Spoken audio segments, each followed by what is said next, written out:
But dude, so let me ask you this question, Joseph.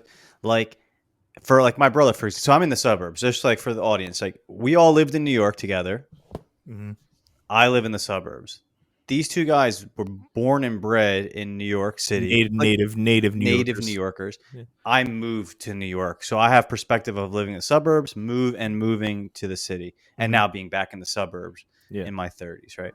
Um, the one thing I'd say, Joe, it's I'm curious about this. Like I think that's always been kind of true, right? Where it's like the age old question of like renting versus like owning a house, right? Like in New York, you might have been paying 2,000 plus a month for rent, where historically you could, get a house, and that maybe is your mortgage or less.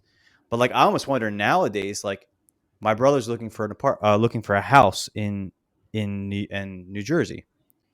Dude, houses are expensive. Like houses that were at one point very affordable or should have been affordable are now like significantly more. So it also comes down to where, like, if you're talking about like New York versus New Jersey suburbs, Mm-hmm.